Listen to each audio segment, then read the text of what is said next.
thank you. Once again, hey, how are you? Good to see you. Wow. You have another book for me? Slowly. I am Catherine Carroll with Caterpillar. Thank you very much. Nice to meet you, Your Excellency. See you Once again, Mr. President. Once again. Once again, Once again. Oh, I saw everybody already. A little bit later. The American business community greatly values our longstanding partners, suggesting that U.S. investment in the country was more than $60 billion. Quite also are pleased to see India Used in the United States. We were talking about copper demand a decade ago, it will be the traditional warning. I'm very pleased to be here in Washington, D.C. at a very important moment in the relationship between Indonesia and the United States. It's also a great honor for me to be invited here to be amongst you, the business leaders of both the U.S. and of Indonesia. As you know, I'm here invited by the President of the United States of America for, I think, a very important meeting of the Board of Peace. In fact, the first official meeting of the Board of Peace that has been formed to attack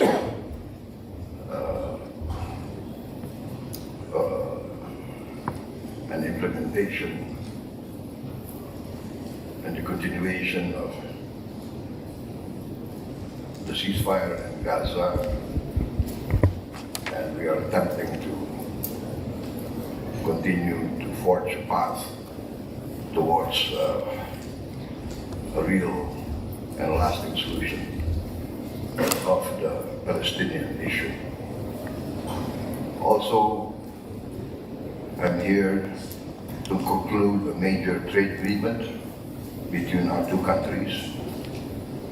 I think an agreement that carries out real significance for businesses, investors between our two countries and in the greater region of the Pacific.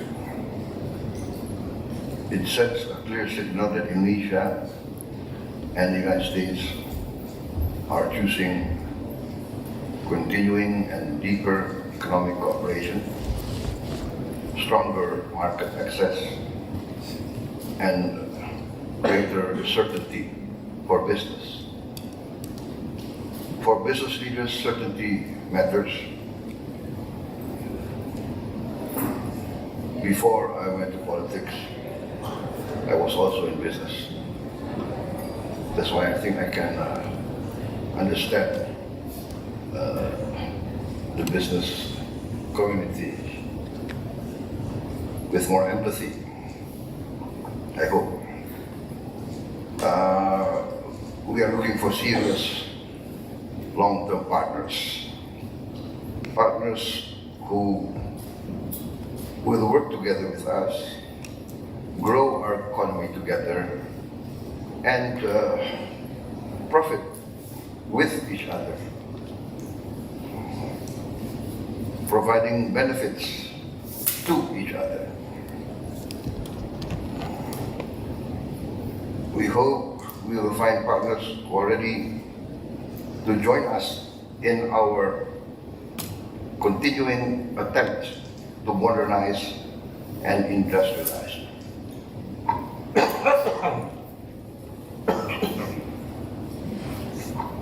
Sorry. As President of my country, the Republic of Indonesia, my responsibility, I think, is very, very clear. I must ensure the sovereignty of my country. I must ensure good governance. I must ensure stability and peace. And I must bring real and tangible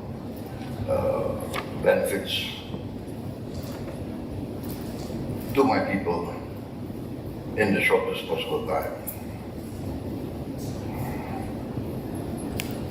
As is said many times by many wise leaders in history, the hungry stomach cannot wait. A lot of my people are still experiencing difficult situation. Many are still living under the poverty line. Many face hunger. And these are difficulties that we must face and we must overcome.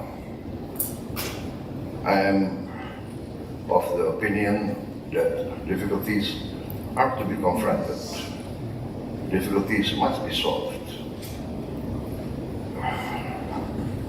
Weaknesses must be acknowledged.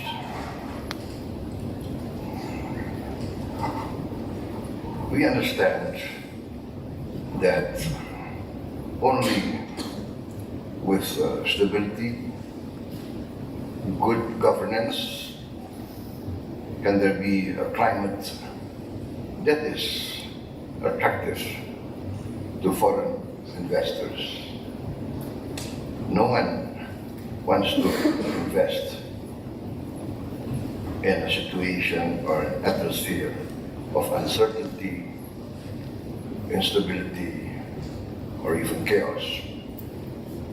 We are very fortunate that Indonesia has enjoyed quite a long period of relative stability, relative peace.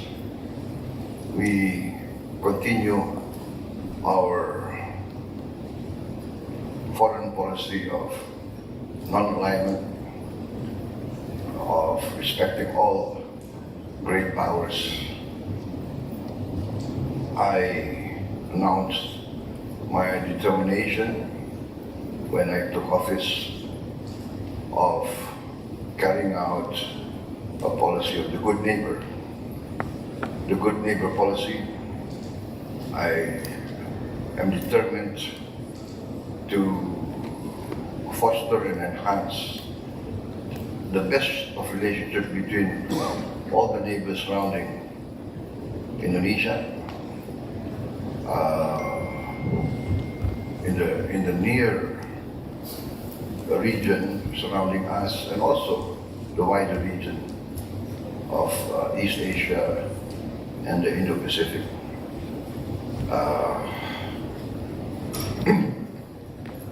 I hold to the policy of 1,000 friends too few and one enemy too many, not only in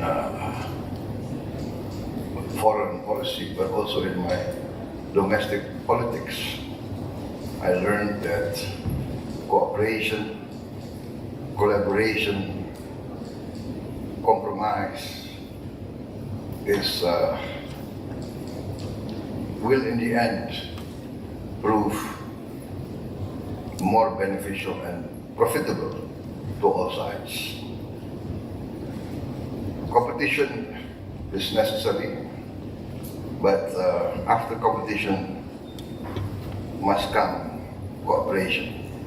This is my conviction, and I think history teaches us that countries at the level of development like Indonesia must forge compromise, cooperation and collaboration amongst the elite of our country.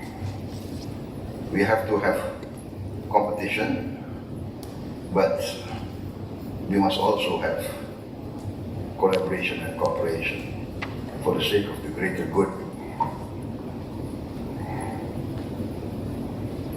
In such a situation, I'm convinced that a climate of stability, a climate of confidence will encourage investment. Most important, I'm convinced of the importance of the rule of law, of good governance. The fundamentals of our economy are strong. We have maintained fiscal discipline, our inflation under control, I think one of the lowest. Foreign direct investment is also proved to be very sound. We reached 53 billion US dollars last year, and I think this reflects real confidence in our economy with its size, its growth potential, our political stability and the direction of our policies. We are growing at a steady 5% plus, continuing this continued trajectory. And I'm personally convinced that our growth will be much higher this year. The tangible indicators are already showing up. We are moving the economy from the grassroots. Our economic strategy is very focused. First, we want to have the ability to sustain our growth, but we need to control our economy in the sense that we must control the sound use of our natural resources.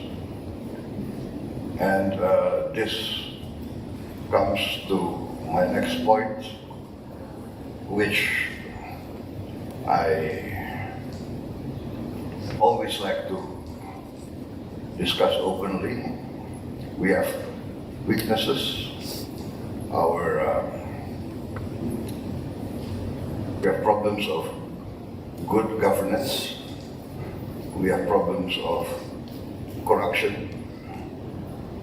We have problems of weak institutional performance, a lot of smuggling going around, a lot of illegal economic activities, illegal mining, illegal fishing, illegal economic activities such as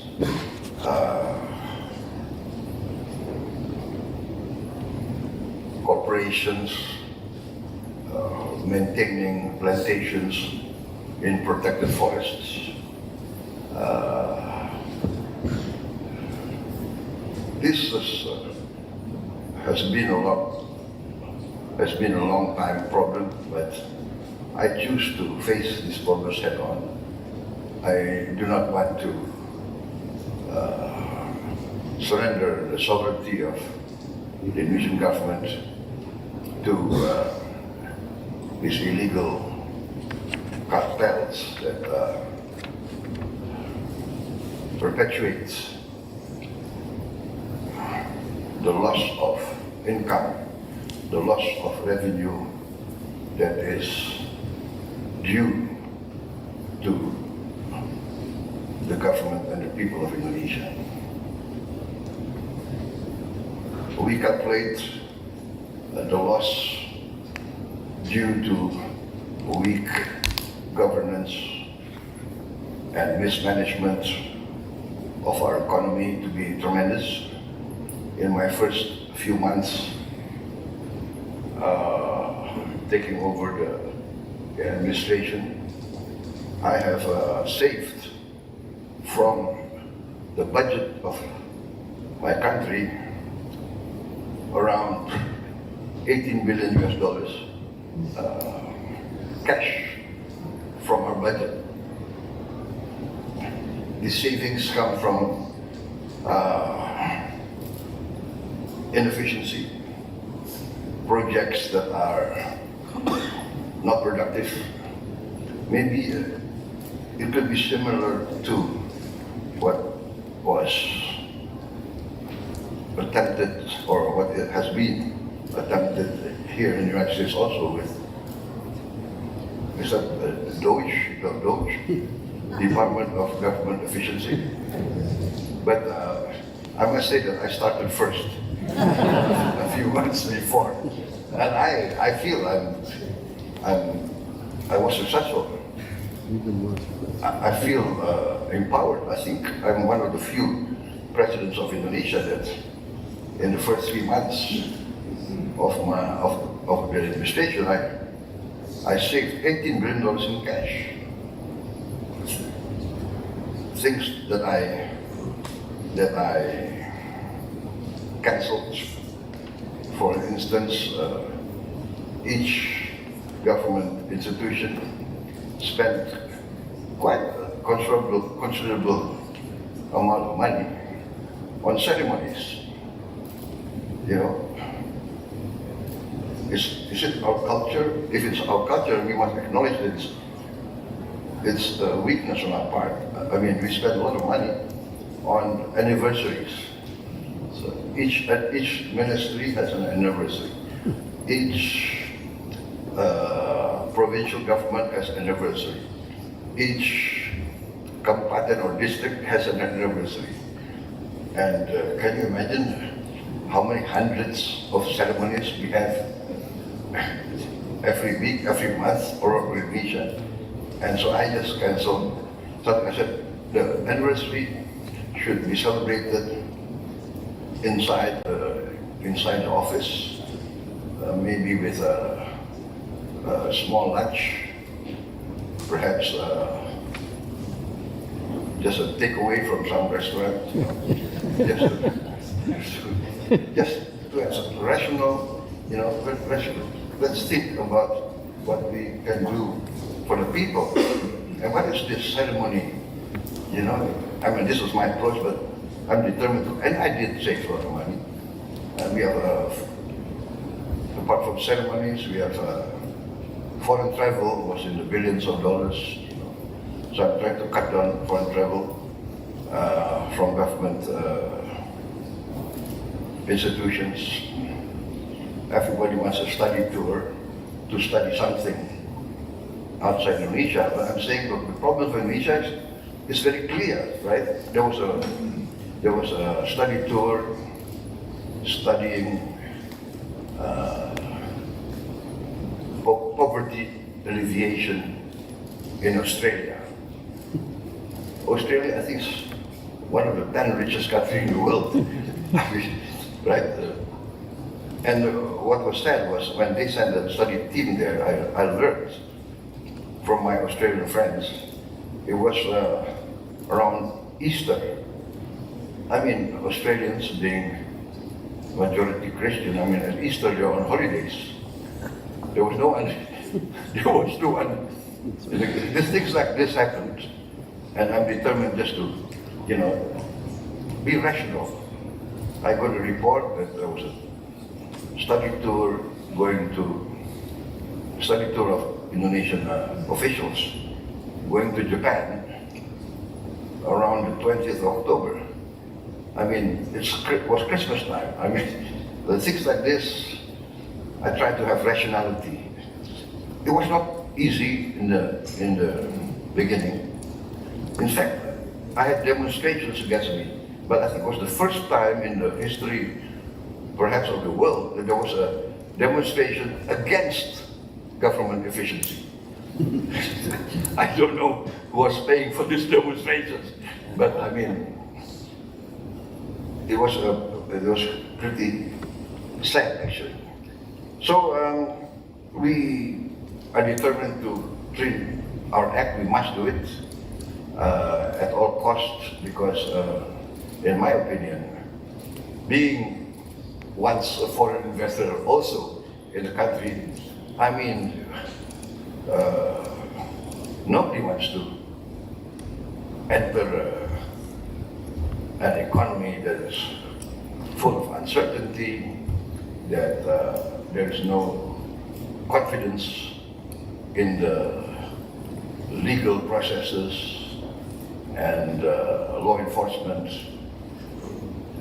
It's, I think this is one of the most important things, and I think it behooves Indonesian leaders to acknowledge this.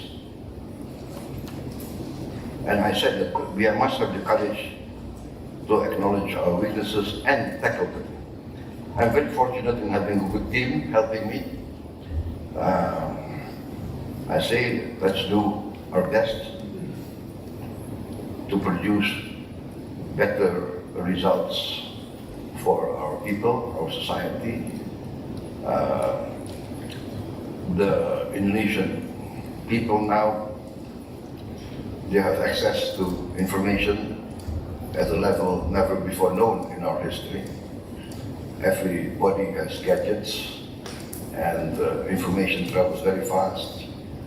And I'm experiencing the, I would say the benefit, but also the stress sometimes that many village children speak directly to me on their TikTok or on their sending messages directly to the President.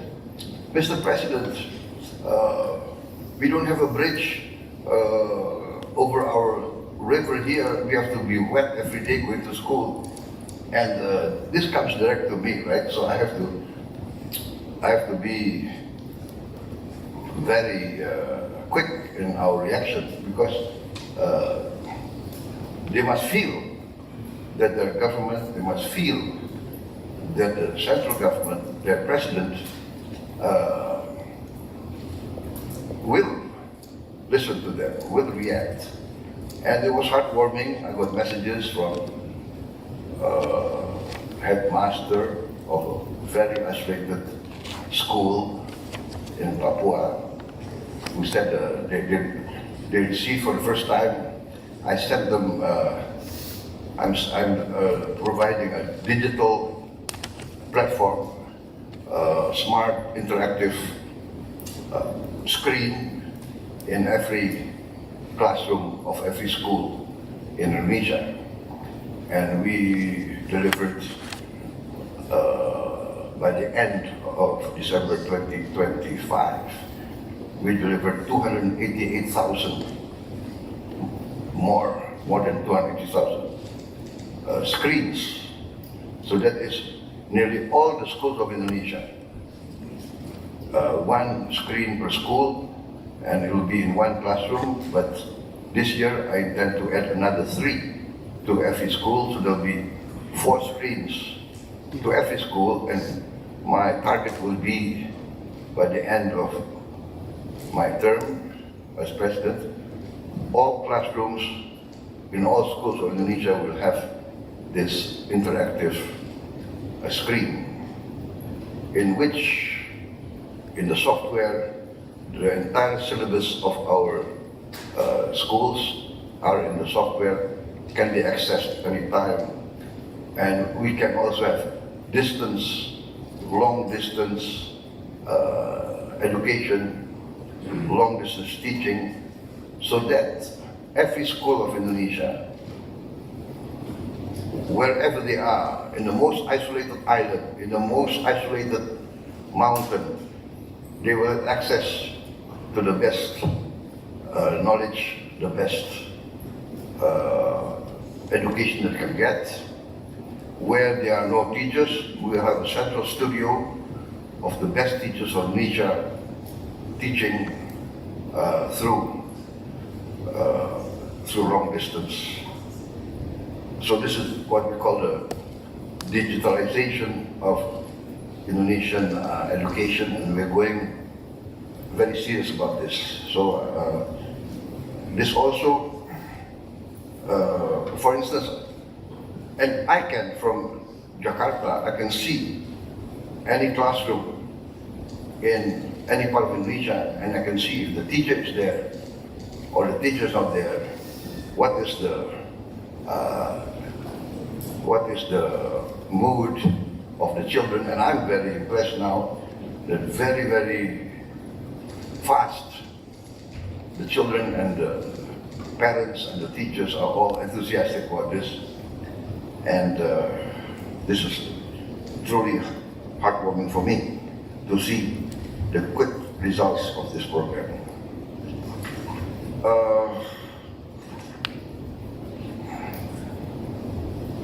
To continue, we are seeing results now, and we are now continuing with a lot of reforms.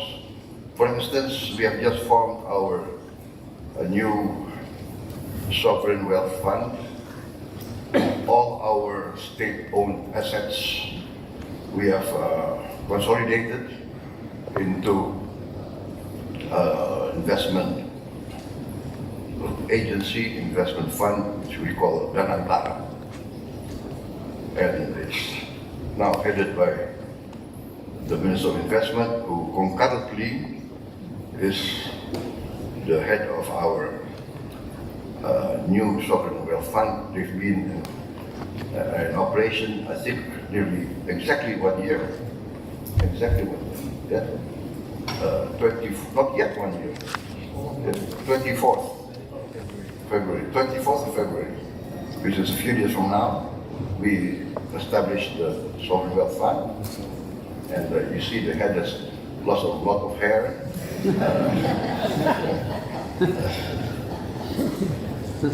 Actually, do you know the secret about this? We call it kopiah.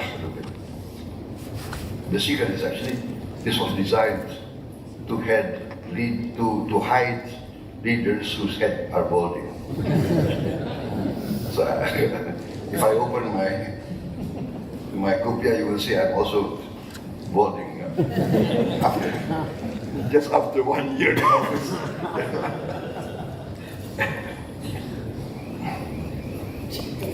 So yes, we are open.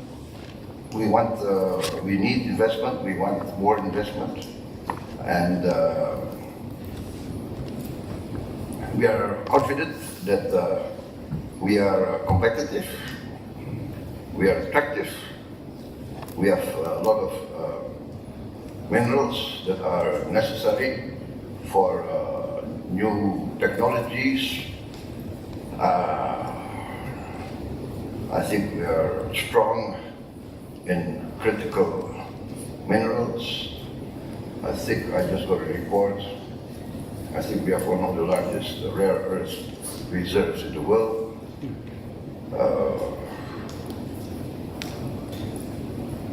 We are going ahead with processing, downstream industries, and I think Nusantara will be a key engine for this move. For instance, we have just initiated 18 new projects, downstream processing this year, 18 projects, plus another $3 billion worth of waste to energy processing plants, which is very crucial for us to take care of our waste management. So we are moving very fast in all of these sectors, and I think for American companies, Indonesia will not just be an attractive market, but also we hope that it will be used as a production base, and that Indonesia can be viewed as a good strategic partner for the region. Our scale is very significant, our demographics are strong, and we renew our commitment to openness. We have a long way to go. Infrastructure must be improved, logistics must be improved to cut down costs. We need more efficient ports, harbors, airports, highways. We want to go the digital path that can improve efficiency. We are working very hard to reduce costs, strengthen connectivity, and ensure supply chains operating through Indonesia that will be reliable. Energy transition is also part of our long-term strategy. We are committed to renewables, electric vehicles, green industries, but our approach is very pragmatic. We will go at a speed that is adjusted to our capacity. We pursue projects that must be economically sound, that must be bankable and capable of delivering long-term returns. Ladies and gentlemen, I've carried out large projects that are designed to address the reality of a lot of our children facing hunger, malnutrition. I have carried out a free meal program, which basically I copied or I learned from the experience of the American experience and the European experience. I understand in most American schools, in most European schools, there has been free meal program for many, many years. And I understand that this is actually a real part of the democratization process. Real democracy can be felt or can benefit all society most directly through education and through health services. This is why I learned what I learned, and I'm convinced that this is correct. As you know, my election as President of the Republic of Indonesia has been a long journey. I took part in 5 attempts, 2004, 2009, 2014, 2019, and the 5th was 2024, so 4 defeats, but final success. What I learned from these 4 defeats, I learned during my campaigns. I traveled the country, I visited the villages, and frankly I was shocked when I saw a lot of children in the villages were very small. I asked their age, and children who I thought were 4, 5, 6 years old, they told me their age was 10, 11, 12. And then I learned that 25% of our children are experiencing stunting growth. So their brain cells are not to the optimum, their bone cells, their muscle cells. So they will be completely weak when they grow up, physically also. So I was thinking that there must be a way. We cannot accept this. And then I saw also the gap between the very rich at the top, and most of my people are still experiencing poverty. And this made me even more determined to have policies that can immediately alleviate these matters. And I did this with determination, and I used the savings that we made from inefficient, unproductive, and frankly, misuse of our government money, government funds, the budget that, very frankly, I would say, has, and had we not carried out strict efficiency, would have evaporated, being part of the corruption that we faced. So this money that I saved would have evaporated to corruption. And this is the money that I used to reallocate to these programs. So I've been accused of being spending recklessly, etc. No, this is reallocation of resources. And by the way, I met, after a few months of my program, I met some leaders from the Rockefeller Institute from the United States who came to Jakarta to study our free lunch program, free meal program, and they told me that this was the wisest choice, the best investment that any country could have made, because for every dollar spent in free meals for the children, the return is, according to the Rockefeller Institute, the return is at least $7 in the near term, but could,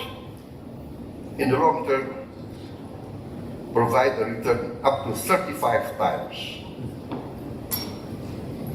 That's they say that they have done the research for many countries through many years, and this is the result. So I think we are now experiencing this. Some of the members of Apindo came to me a few, I think last week, and they said this. January was the highest domestic consumption for many, many years. I think for the last 10 or 15 years, domestic consumption in January was the highest. And they tell me their experience is because of the free meal program.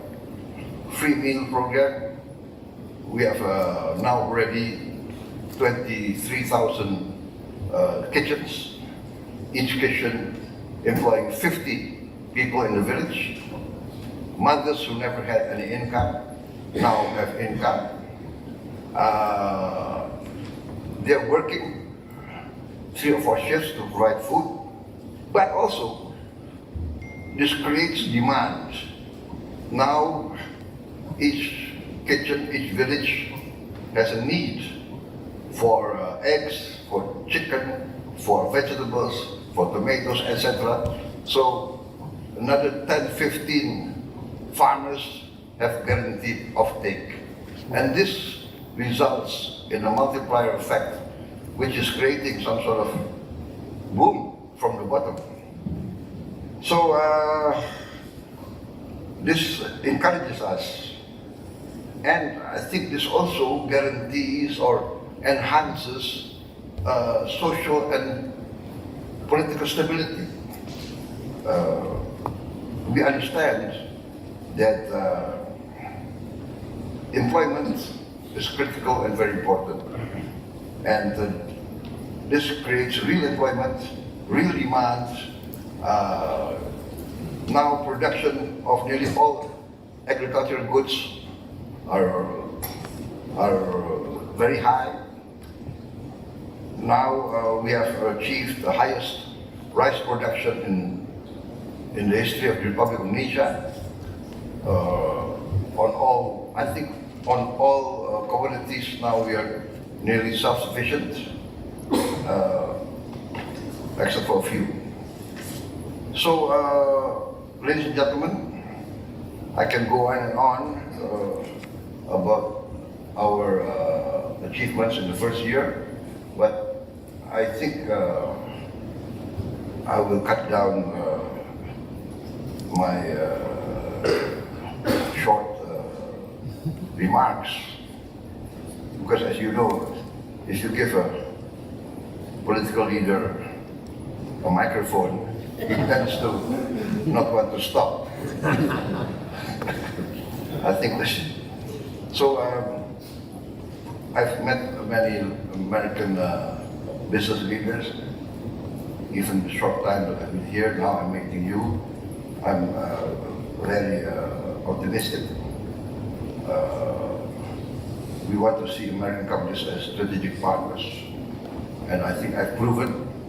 I think a lot of the long-term players and participants in our economy, I think, will testify how the Indonesian government and myself also continuing in that tradition. We have always tried to protect our investors. We have always tried to be a good host and try to produce the best atmosphere for our investors. And the U.S. is one of our strongest partners. We can never forget that the United States supported our independence struggle. Basically, the United States intervened on our side during our War of Independence, and that can never be forgotten in our history. Many times the United States intervened, helping Indonesia in the critical times. So that I also tell the younger generation of Indonesians to not forget the role that the United States played in in the birth of our nation, politically and also economically. In the beginning and in critical times, the United States supported us. In the 60s, when we had agriculture collapse because of the turmoil that was happening not only in Indonesia but all over Southeast Asia. In the 60s, the United States came to us providing relief. I still remember, I think this was called PL 480. It was very important for us, significant.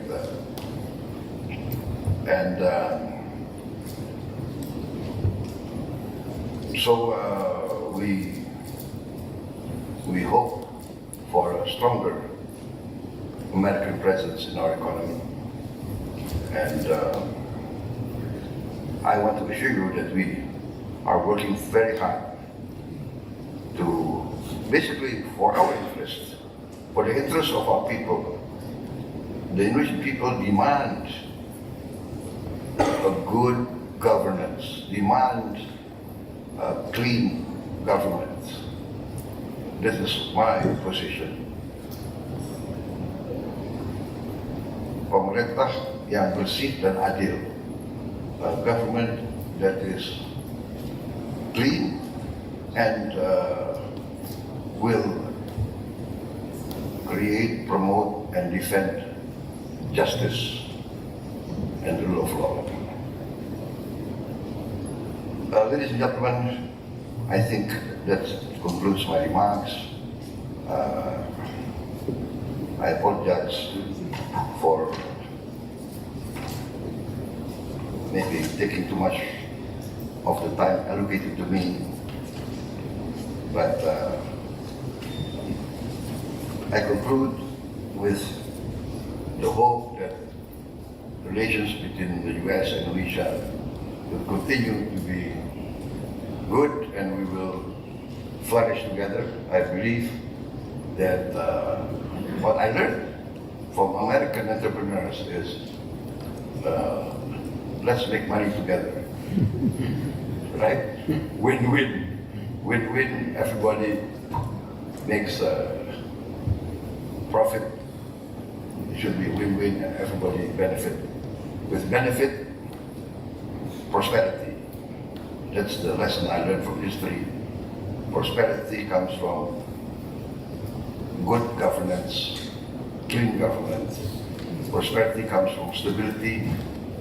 Stability comes from a satisfied people. They are satisfied because they have confidence in their leaders. So, please come to Indonesia. Thank you very much.